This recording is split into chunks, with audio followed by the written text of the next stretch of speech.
ఒక రాలేము ఈయనే చెప్పి కూటమి కట్టారు. అలాంటిది దేశంలో నెగ్గుకు రావడం, దేశంలో ఒక బలమైన పార్టీగా జనసేనని ఎమర్జ్ చేయడం అనేది అంత ఈజీ పని అంటే నాకు ఆయన ఓవరాల్ సర్కమ్స్టెన్స్ లో కనబడుతుంది ఒకటే, మనం లైమ్ లైట్ లో ఉంటే ఏదో రోజున ఎక్కుతాంలే అనేటటువంటి ఫీలింగ్ లో కనబడుతున్నారు.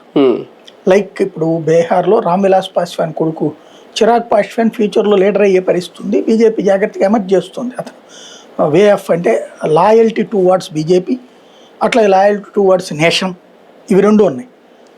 ఇక్కడ కూడా ఇతను అదే ఆశిస్తున్నాడు అనుకుంటున్నాను నేను. ఇప్పుడు బీజేపీకి ఉన్నటువంటి ఒక సిస్టమ్ ఫార్ములా ఏంటయ్యా అంటే, ఆంధ్ర తెలంగాణ రెండు తెలుగు రాష్ట్రాల విషయంలో ఒంటరిగానే పోటీ చేస్తుంది అనేది చెప్పేశాడు కదా అమిత్ షా. తెలంగాణలో దాదాపుగా అన్ని రాష్ట్రాలు అట్లా చేద్దాం అనుకుంటున్నారు.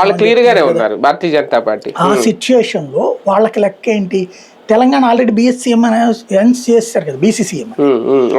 ఆంధ్ర కాప్ సీఎం అనేటటువంటిది వాళ్ళ ఫార్ములా.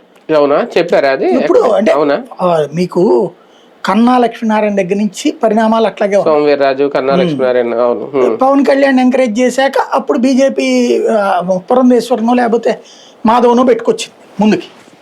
అంటే పవన్ కళ్యాణ్ ఎంకరేజ్మెంట్ కొనసాగించింది కదా పార్టీ. ఇంకా అంటే ఇక్కడ ఉన్నప్పుడు మళ్ళీ అక్కడ అదే సామాజిక వర్గం అన్నది పవన్కి ఆల్టర్నేటివ్ అవుతుంది అన్న ఉద్దేశంతో కంట్రోల్ చేసింది అక్కడ. అంటే నా అంచనా, వన్ ఆఫ్ ద అంచనా మాత్రమే పవన్ కళ్యాణ్